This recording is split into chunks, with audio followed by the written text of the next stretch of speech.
What do I love about myself? My sensitivity. That I have humility. I'm resilient. I think I'm a kind person. I'm alive. I'm a garden. I am mature enough to express gratitude for my journey. And I love the fact that I'm loved. The gay communities have expanded and broke the rules. I love the fact that we can choose who we are, who we want to be, and who we want to be with. How about that? I enjoy the company of a good man. Archives are altars to everyday living, the extraordinary and ordinary moments that make up a life. I see archives as a love letter to the past and the future while engaging in the present. They're inherently optimistic because we're imagining a future. We are all living archives, memories of people we've loved and people who have loved us. I think it is one of the most beautiful ways to send love across time and space. We all have experiences that we all have lived.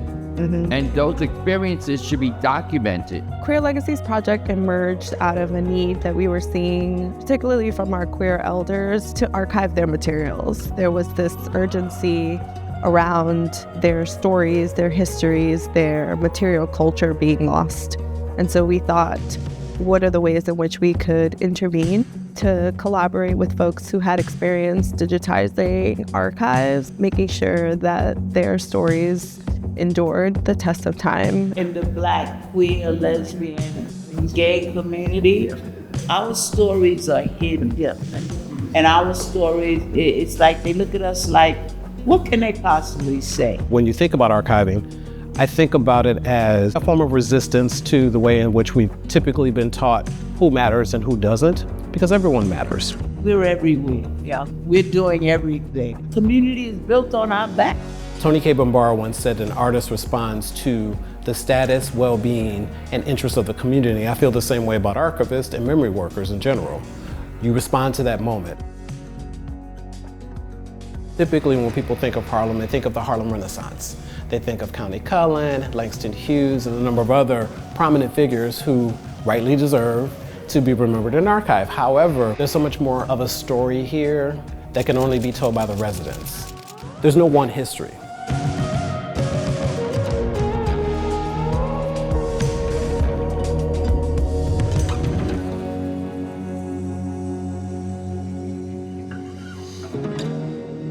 I am Imani Rashid. I just turned 86. George Bellinger Jr., I am 70. Wilhelmina Perry, I'm 91 years of age. Marquis Devereaux, 58 years old. Andre Collins, I'm 67 years old. My name is James Saunders, 68 years old. Chris Forsley, I'm going to be 68. I am a lover of women. I've just always loved women all my life. I was born and raised as a Jehovah's Witness. But I knew that I liked boys when I was about 5 or 7 years old. I first came out to myself as gay in 1970. I didn't know where to turn, so I was always very bookish and studious and stuff like that, so I went to the library. I went to the card catalog, and I went and looked up homosexuality. And that was when I knew I was not alone, because those cards were well thumbed. I had the physical evidence of people going through these cards, people who had been there before me looking for the same thing. I was with my partner for 30 years. She died in 2002. It's very interesting because people say she was not out, we were not out. But for us, we were out. All our friends were out. We lived together. We shared. Everyone knew we were together.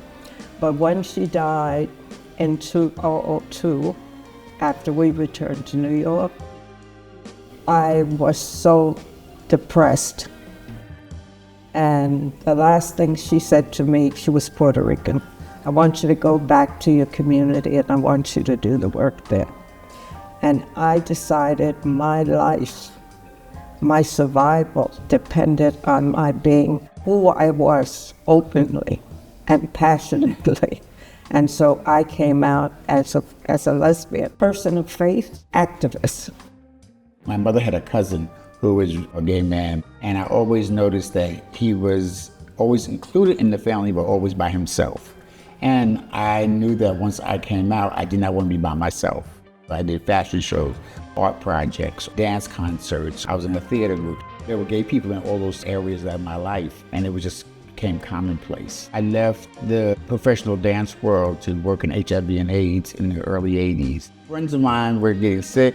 Ronald Reagan was president, and Margaret Heckler was the Secretary of Health. And she said AIDS will be over in 6 months. She lied. I think it's necessary for me to be open and honest because everybody didn't have the opportunity. I had lots of friends who died quietly. I had friends who would go home for Christmas and never return.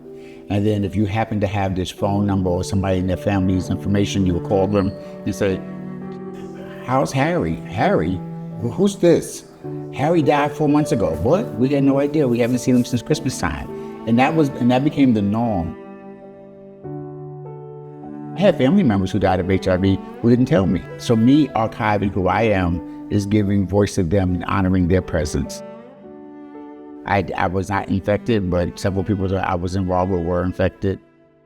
There was an article about myself and my partner at the time about serial discordant couples, with the term they used in the mid-90s, with one partner is positive, one partner is negative. That was in the New York Times, and that article was picked up nationwide. So there were things like that about me that were put out in the world, talk shows, all kinds of things like that. So I had a very vast career and tried to take all parts of me into as many rooms as possible. I had to find ways to integrate my arts and my dance career into what I did around HIV and AIDS. And I worked in different communities, and I worked with this group here in New York or other countries. We did fashion shows and made sure we included both trans models as well as non-binary models. My commitment to the community was always to be out there and out front so that if someone needed someone to talk to, I became a catalyst, something that I learned from my mom and that I take with me all the time. I've had a camera in my hand since I was 5 years old, so I'm a photographer, and I just always had my camera with me. Wigstock was a celebration of drag. I just went as myself with my camera, taking photos and just enjoying the vibe and the fantastic get-ups that people had. There's so much joy. AIDS had already hit us. East Village was the epicenter of the AIDS epidemic in New York City. New York City was the epicenter of the epidemic in the United States. The U.S. was the epicenter of the epidemic of the world. That was all around, all the time. My first love, Tony, he's got 2 panels in the AIDS quote. The first person that I knew to die from AIDS. Wigstock was almost like resistance to all this other stuff that was going on, to celebrate joy and to show how beautiful we are as a people instead of all the hate. I was involved with the Anti-Violence Project as an alternative to contacting the police. It was a place that people could go. In 1990, there was a spate of bias attacks. I actually had someone pull a weapon out on me when they realized that I was gay. I got cut under my arm. I went to the hospital immediately. When I told the nurse that I had been attacked and it was a gay attack, the story took on a life of its own and had traveled nationally, that someone had been a victim of a gay crime in New York. There was a desire to portray me as a victim. While I was telling the story to ABC, there was one point in that story where my voice cracked and a tear came down, and that's the part that they put on the news. So I decided I am going to tell the narrative from the viewpoint of the first person and not second or third person. In response to all of this hate speech and hate attacks, ACT UP emerged, fighting the AIDS front. Queer Nation emerged, fighting the general perception of people and being very forward about being queer. And then the Pink Panthers was another reaction, another front that we were fighting was actually we need to defend ourselves physically on the streets. And that's what the Pink Panther Patrol was. It was a community street patrol, but of, by, and for queer people. We would go out on Friday and Saturday nights because that's when most of the attacks happened. That's when the Bridge and Tuttle bros would come over in their vans and swing baseball bats out as they drove by. The Pride March that year, 1990, I marched with the Panthers. It's hard to describe just how deafening the roar of people was when we came out. The streets just erupted in roars and cheers and applause, and there was just so much noise. We couldn't even hear each other standing there. And it was exhilarating. This was the whistle I used on patrol when I went out with the Panthers. A lot of things that are happening today with community organizing against ICE violence reminds me so much of what we did there. It's just like, I know all this. I lived through all of this at another time, and it's happening again. We have to make sure that those of us who are LGBTQs are included and then they absolutely for who we are and how we live and how we die. I brought materials from my life as the LGBT activist, person of faith. Myself and 2 lesbians formed an organization, Interfaith Task Force for Homeless LGBT Kids. Our purpose in doing that organization was to ask local churches to open their doors in spaces they were not using in order to house homeless kids. And I brought materials from the work that I did in founding an organization, LGBT Faith Leaders of African Descent. We decided, particularly when I saw the condition of homeless youth, we had to say something to our community because it was the religious teaching that was driving these young people out of their homes. We rented bus stop posters in highly Black concentrated areas to project affirming statements about being LGBT, but always say to our Black community, we are here, we are your sisters, we are your brothers, we are your nieces and nephews, and you must see us, okay? And we must also say to you that we are people of faith. I think it was an important effort that we did. And we did it for many years until I got tired, other people got tired. But I think that it made a difference, and I hope that it still does. I am a lover of women of all ages, shapes, colors, heights, weights, persuasions. I am Pisces, soft, persistent, insecure, faithful, loving, jealous, supportive, possessive, and strong. I was a New York City Board of Education teacher, and I love the babies. I did Kwanzaa in my classroom and in my neighborhood and everything. So it was just a time to come together, and it was a family time. And when we got together at my house, we would have the babies would be on the floor, sleeping on the carpet. We would be drumming. It was just a wild time, and you came at 7 at night, and you didn't leave till 7 in the morning. There was just a lot of community around that. And then later on, I would get a house in the Hamptons that I called the Imani Rashid Institute for Healing, and I did that for many years. It's just been an amazing life, and so you can understand that I said, to the Creator, if my assignment is over, I'm okay with that. But apparently it's not. Audrey was a friend. Audrey Lorde called me about 30 days before she passed. It was in 1992. I'm the founder of the Yoruba Cultural Center. And she said, oh, Imani, I just want to tell you, you're doing such great work. I'm in St. Croix now. And she said, I have about 30 days left. She said, but I send lots of people there. And I said, well, what can I do for you, Audrey? She said, I'll let you know. The next day after she passed, her students called me, and they told me that she wanted me to do the memorial at Hunter College for her. So I was a priestess. I was just been made a priest of Shango. That's why I opened the Yoruba Cultural Center. And so now, here I am during the memorial for Audrey, and it was the first. She had a few months later, the big one at St. John the Divine, but it was intimate, it was wonderful at Hunter. But here's the thing about Audrey. One of the things that she would always say, like in the times and situations in this country now, she would say, what are we going to do about it? She would actually pull everybody together and say, we have to do something. And so today I said, I cannot stay in my house anymore, even though they're telling me that you shouldn't be around people when you have chemo, your resistance is lowered and whatnot. And I think it was Audrey and Maua Flowers and the ancestral women who said, get out today. It's always good to look forward to things.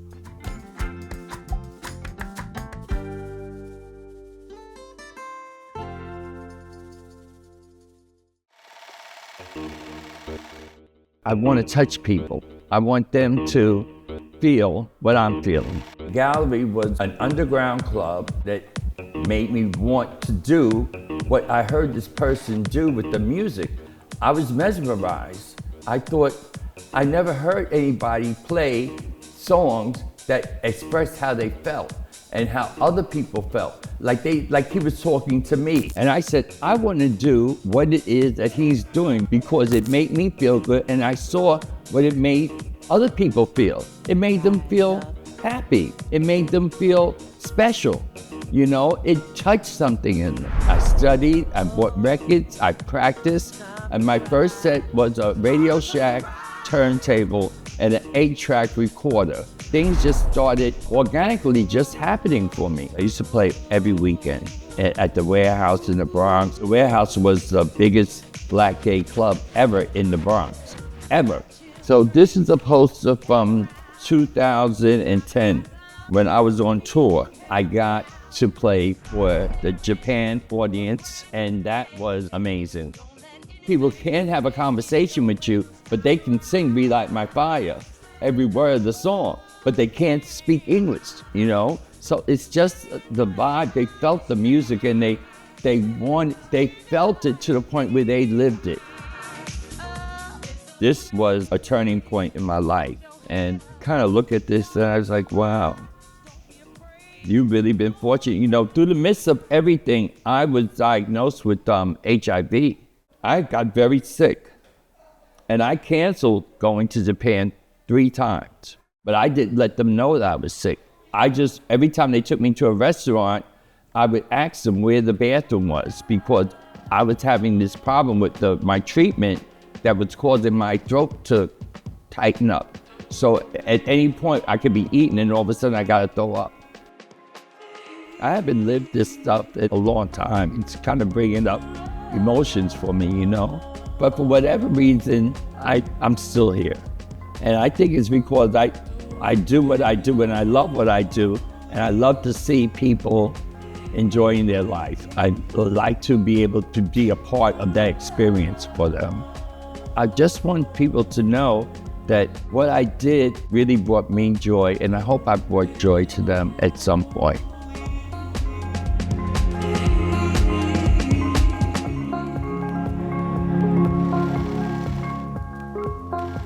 Black Pride was an opportunity to do more than just do parties. It was more than parties. It was about getting community to recognize where we came from, where we are now, and where we're going to go forward to.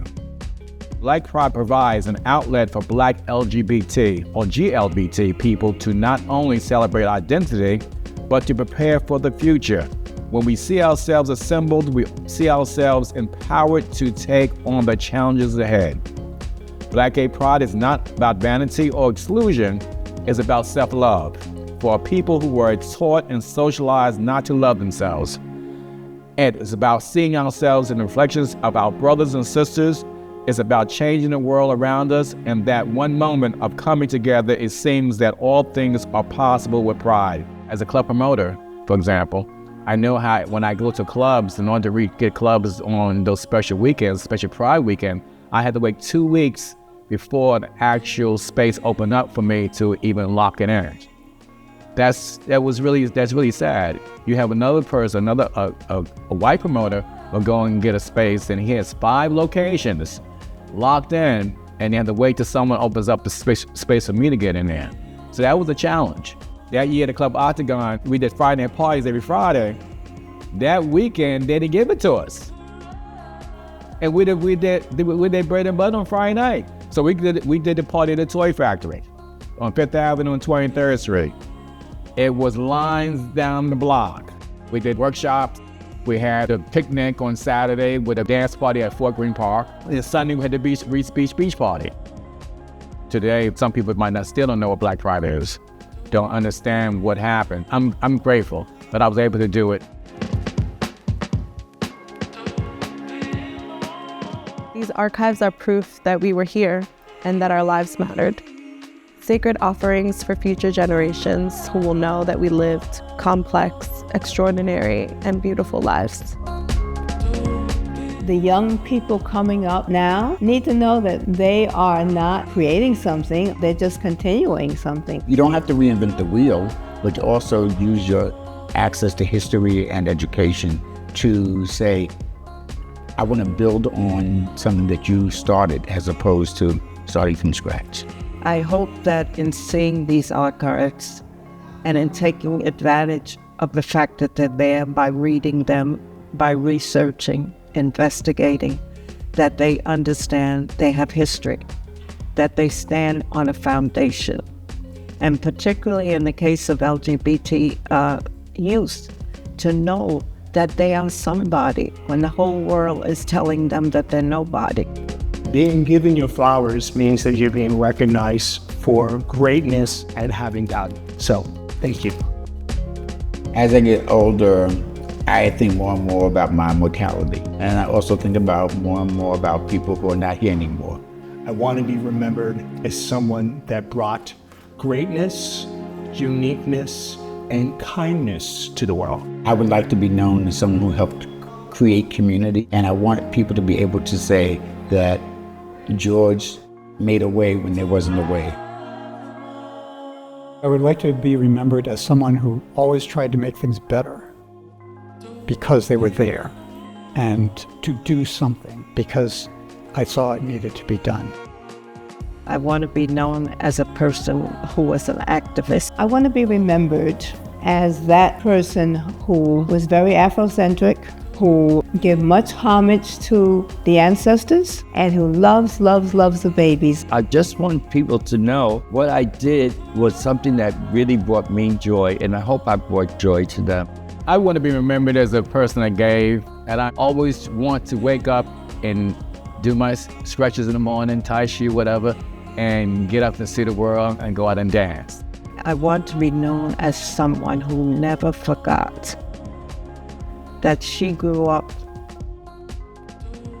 as a poor little girl as well.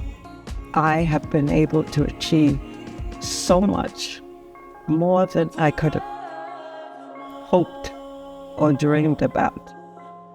And that if I can do it, you can do it too.